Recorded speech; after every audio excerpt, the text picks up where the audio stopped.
The morning Owen Calloway walked out of the employment tribunal, the sky over Hamilton was doing that thing it does in November. Not quite raining, not quite not, just gray and close and indifferent, the way the world gets when it has already made up its mind about you. Priya was waiting by the door in a white blazer, her lawyer standing one step behind her like punctuation. She didn't look at Owen when he passed. She didn't need to. The settlement had already said everything she wanted to say. 18 years of building Calloway Mechanical together. And she'd walked away with the Dundas Street location, the service contracts, the commercial van, and the joint account that still had $34,000 in it on the morning he'd gone in to make payroll. Owen walked out with a duffel bag of tools, a 2009 F-150 with a cracked dashboard, and temporary custody of their daughter every second week. He sat in the truck for 11 minutes before he started the engine. He knew it was 11 because he watched the clock on the dash tick from 2:47 to 2:58, and he couldn't make himself turn the key before that last digit changed. He wasn't crying. He wasn't sure what he was doing. Existing, maybe. Just continuing to exist in the cab of a truck that smelled like WD-40 and old Tim Hortons cups, in a parking lot off King Street while November pressed its gray face against the glass. His phone buzzed. His daughter, Maisie. She was 9. "Are you done? Can we get sushi tonight?" He stared at the message for a long time. "Yeah, Bug, we're done." What Priya had taken was not the worst of it. Owen understood that later, much later, on an evening when he was sitting on the floor of a bachelor apartment on Barton Street eating cereal for dinner because he'd forgotten to buy groceries and the overhead light had burned out and he hadn't replaced it yet. What Priya had taken was inventory, calculable. The worst of it was the thing she'd taken that couldn't be itemized. The version of himself that had believed, without examining the belief too closely, that the work was enough. That if you showed up every day and did the job right and treated people fairly, the ground under your feet would hold. He'd built that shop from a single-bay lease and a client list borrowed from his father's old connections. Heating systems, HVAC, industrial ventilation, the unglamorous infrastructure that kept buildings livable and people breathing. He was good at it. Not remarkable, not spectacular, just genuinely, reliably good, the kind of good that accumulates over years into a reputation that doesn't need advertising. His customers called him back, his employees stayed. His father, before he died, had shaken Owen's hand at the grand opening of the second location and said, "You did what I couldn't, son." Owen had held on to that sentence like a stone in his pocket, turned it over when things got hard. The tribunal had assigned value to everything except that. He'd spent 3 weeks after the settlement trying to find work. He wasn't too proud to start over. He told himself that firmly, several times, standing in front of the bathroom mirror in the apartment on Barton Street. He'd take a technician role. He'd take a site supervisor position.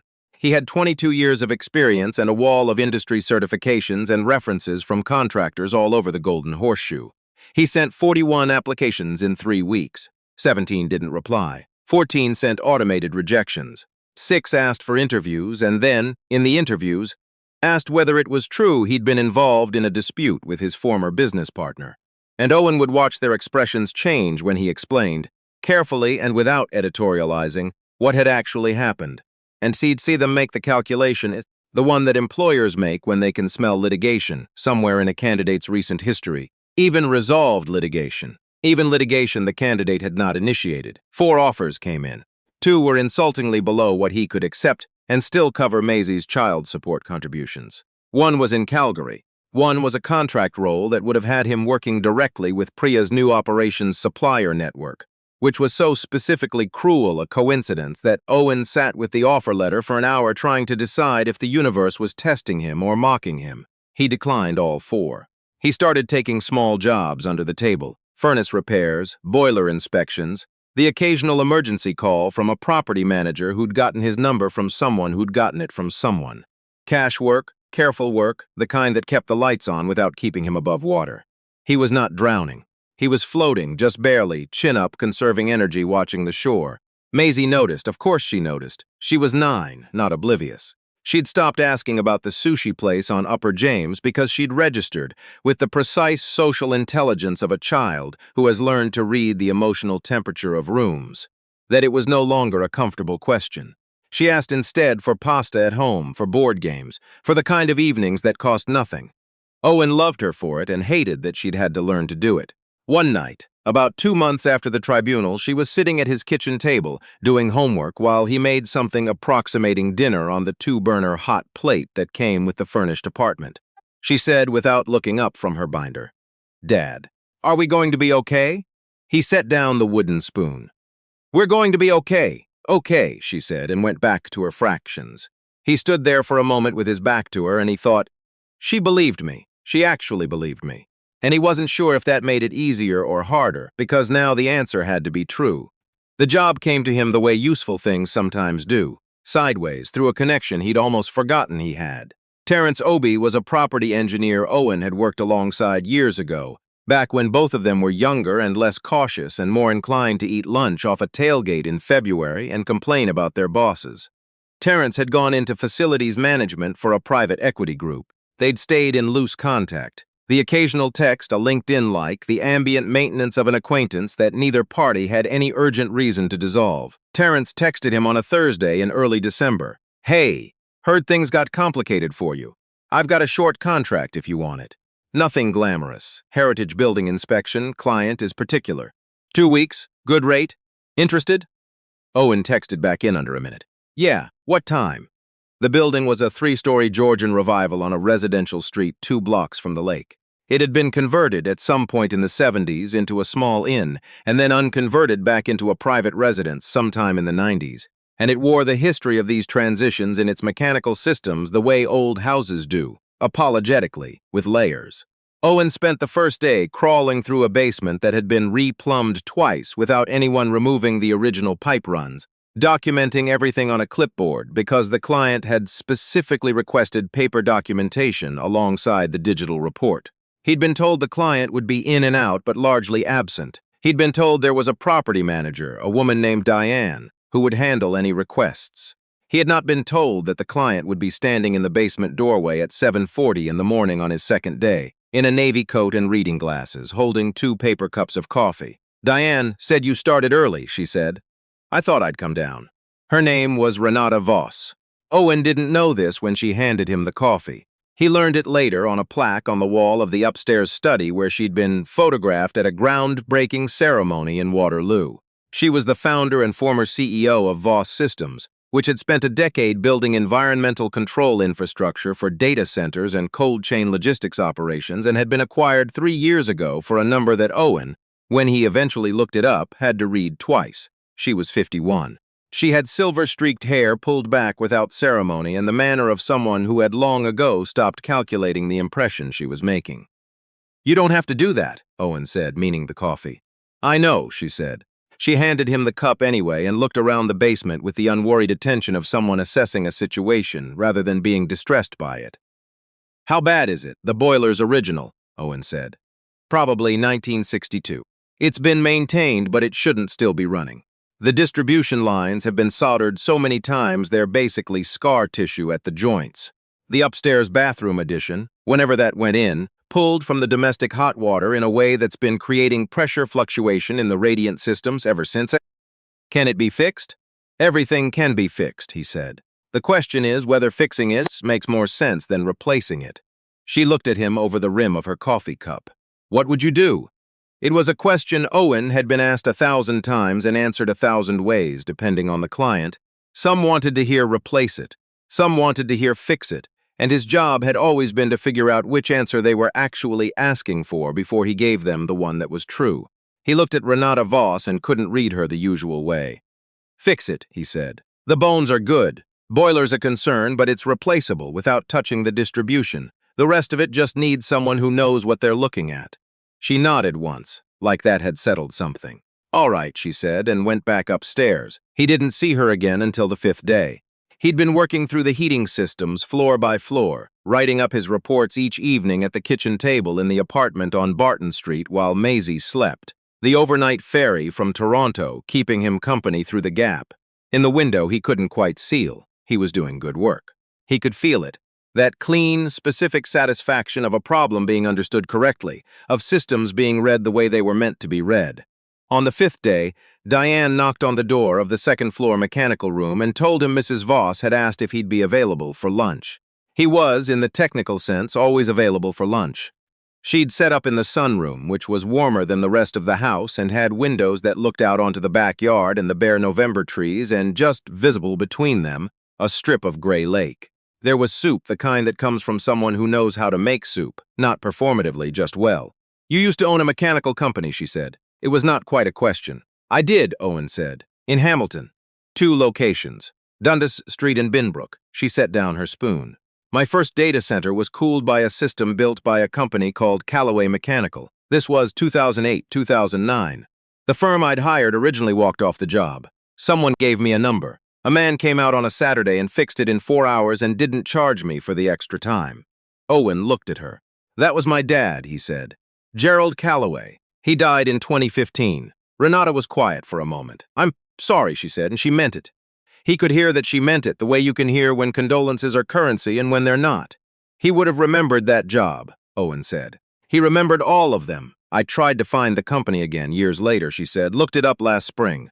The listing had changed. My former partner took the contracts," Owen said, keeping his voice even. "Rebranded." Renata picked up her spoon again. "I read about the tribunal. He hadn't expected that." "I'm not here because of it," she said before he could respond. "I found you because Terrence Obie works for a property group that manages 2 of my secondary holdings, and he mentioned your name when I asked who he trusted for mechanical work in the region.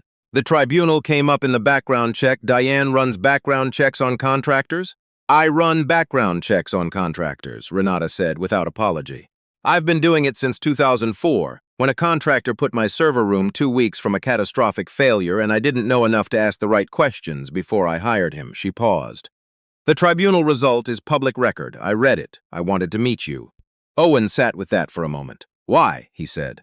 "Because most people in the situation you were in either fight badly or settle badly. You did neither."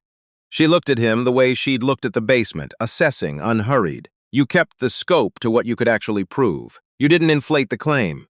You accepted less than you probably could have argued for in exchange for a clean separation. That's unusual. I had a daughter to think about," Owen said. "Long fights don't end. I needed an end." "I know," Renata said. "That's what I mean."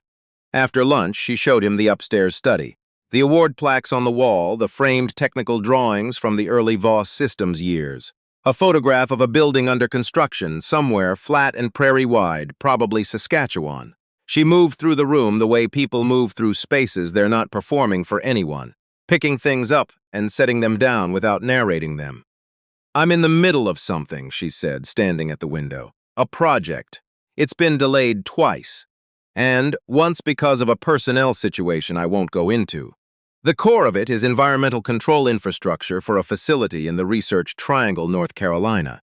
Data center adjacent, but not a data center. More sensitive than that." She turned from the window. "I need someone who can manage the mechanical systems design and commissioning. The general contractor has the broader build. I need someone specifically for environmental control," Owen said. "I'm not a systems designer." "I know what you are," she said. "I've spent 4 days watching you work. You read systems, Owen. You don't just fix them. You understand what they're trying to do and why they've stopped doing it. That's harder to find than credentials." He was quiet. "I'm not offering you charity," she said flatly, as if she'd anticipated the objection. "I'm offering you a contract because the last 3 people I interviewed for this role gave me answers I already knew. You gave me an answer about the boiler in this house that I couldn't have gotten from a systems designer with a master's degree, because they would have told me what the textbook says, and you told me what the house says." She paused. "There's a difference. I'd have to put together a team," Owen said. "I don't have employees anymore. I know. I'm not asking you to do it alone. I'm asking you to lead it." He looked at the photograph on the wall, the building under construction, the flat sky, the scale of it. "Maisie's in school in Hamilton until June," he said. "I can't relocate before then. The project doesn't break ground until April. Commissioning starts in the fall. You'd be in Hamilton for the design phase." She said it calmly, as if she'd already thought about Maisie, or as if it simply hadn't occurred to her that a man's daughter wouldn't factor into the planning. Owen Calloway stood in a study in a Georgian house in Niagara-on-the-Lake on a gray December afternoon and felt something shift in his chest. Not hope exactly, not yet, but the precursor to it. The thing that arrives before you let yourself believe. "I'd need the scope in writing," he said. "Full terms. You'll have them by end of week, and I'd want right of refusal on the general contractor's environmental subcontractors." If I'm responsible for the systems, I need to be able to say no to vendors I don't trust. Renata looked at him for a moment, and something in her expression changed. Not surprise exactly, but a kind of recognition. Yes, she said. He nodded once. He called Terrence that evening from the parking lot of a gas station on Highway 8, the heater running in the F-150, the windows fogging up. "What did you tell her about me?" Owen said. "I told her you were the best mechanical mind I'd worked with in 20 years, Terrence said. "And I told her you were the kind of person who'd tell a client the truth even if it cost you the contract. She offered me a job." Silence on the other end. "Then I know, you knew. She called me 2 days ago to say she was going to. She wanted to know if I thought you'd say yes." Owen sat in the fogged-up truck in the gas station parking lot and felt very precisely what it is to be spoken well of by someone who didn't have to do it. "What did you tell her?" he said. "I told her I had no idea," Terrence said. "Which is the truth?" "You're a hard man to predict, Owen." He laughed. It came out more ragged than he intended. "Yeah," he said. "I've noticed," he told Maisie's on Saturday. They were making pancakes. Or she was allegedly helping make pancakes, which in practice meant she was sitting on the counter eating chocolate chips directly from the bag and offering commentary.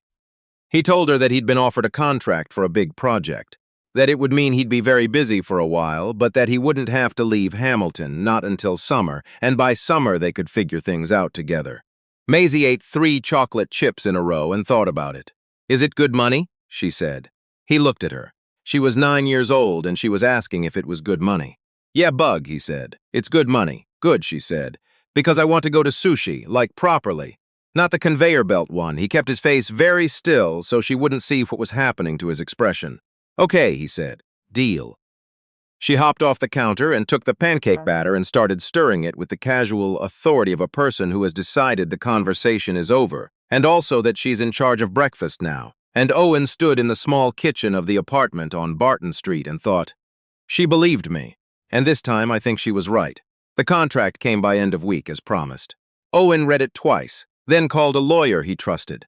A woman named Felicity Strand he'd used during the tribunal proceedings, who had the quality of making complicated things comprehensible without making you feel stupid for not having understood them already. Felicity read it, made 3 suggested amendments, and called him back in the morning. "This is a serious offer," she said, "from a serious person." "I know," Owen said. "The right of refusal clause you asked for, it's in there." "I know, I saw." "Owen." She paused. "Take it." He did. The first meeting with Renata's project team happened on a Monday in January in a boardroom in a glass building on King Street West in Toronto. There were 12 people around the table: engineers, project managers, a logistics coordinator from North Carolina on a screen at the far end. Owen arrived 6 minutes early and was briefly the only person in the room. He stood at the window and looked at the city below, the lake beyond it, the flat white sky of a January morning over Lake Ontario. He thought about his father, who had shown up on a Saturday in 2008 or 2009 and fixed a cooling system in 4 hours and not charged for the extra time, and had come home and told Owen about it at dinner, not as a story about generosity, but just as a fact. "There was a woman who needed her data center running, and the first contractor had walked off, and I went and fixed it." That was the whole story. Gerald Calloway had not kept a ledger of the things he'd done right. He had just done them and moved on. Owen looked at the lake. He thought about the version of himself who had sat in a truck in a parking lot off King Street 11 minutes after the tribunal ended, watching a clock, waiting to be able to start the engine again. Then the door opened and the first engineer came in, and Owen turned from the window and the room began to fill. It would not be a clean or simple thing. Nothing built from damage ever is. There were months that were harder than they should have been. A supplier dispute in March that required Owen to hold a position under pressure for 6 days before it resolved. A week in April when Maisie was sick, and he was trying to review technical drawings at 2 in the morning in a hospital waiting room, and the drawings kept blurring. There were conversations with Renata that were uncomfortable, the way conversations are when 2 people are each accustomed to being right and occasionally, specifically wrong. There were moments when he felt the shape of what he'd lost: the shop on Dundas Street, the team he'd built, the future he'd imagined, and the feeling wasn't gone, wasn't still, it's over. It sat in him like scar tissue at a joint, present, permanent, no longer the place where he was leaking. Priya, from what he heard through the residual network of the industry, had merged the rebranded operation with a larger firm and was doing well. He found he didn't have a clean feeling about that.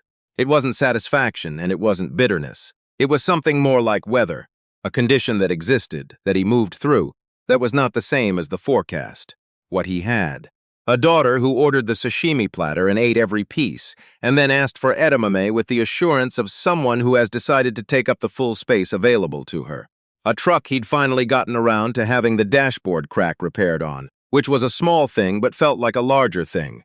A project that was, genuinely, the most interesting technical problem he'd put his hands to in a decade. A contact list he was building again, name by name, trust by trust. Not borrowed from his father's connections this time. Not assembled in the shelter of a partnership, but his own, earned in the specific and unrepeatable way that work earns things, which is slowly. And through showing up, and through being honest about what the house is actually saying, even when the answer is harder than the client wants to hear. And Renata Voss, who was not, in any simple sense, what the project had given him, because what Renata had given him was not sentiment but accountability, the specific accountability of being taken seriously by someone who had no reason to. She was not easy. She did not make things easy. She asked questions that required full answers, and she had a memory like a filing system, and she had told him once, in a brief exchange that he suspected was as close to personal as she typically got, that the reason she'd moved back to the Georgian house on the lake after the acquisition was that she had wanted to return to a problem that couldn't be solved by a capital event. A house, she had said, just needs what it needs. You can't buy your way out of the boiler question. He'd thought about that sentence for a long time. There are some things that hold, some things that the balance sheet can't dissolve. The way a system has been maintained over years, the slow scar tissue of 100 careful repairs, the legibility of a house to someone who knows how to listen. You can lose the location and the contracts and the name above the door. You can sit in a parking lot for 11 minutes watching a clock on a cracked dashboard. But the knowledge of what you know, the work you've done right, the daughter who asks if it's good money and then tells you she wants the real sushi place. None of that is in the account, Priya emptied. Owen Calloway had started over before. He was starting over again. The sky over Hamilton in January is not so different from the sky in November. Close gray, the lake making itself felt even from a distance. But he drove to Niagara on a Tuesday morning with his thermos and his clipboard, and his 22 years of knowing what a house is trying to tell you. And the road was clear, and the work was waiting, and that was enough to begin.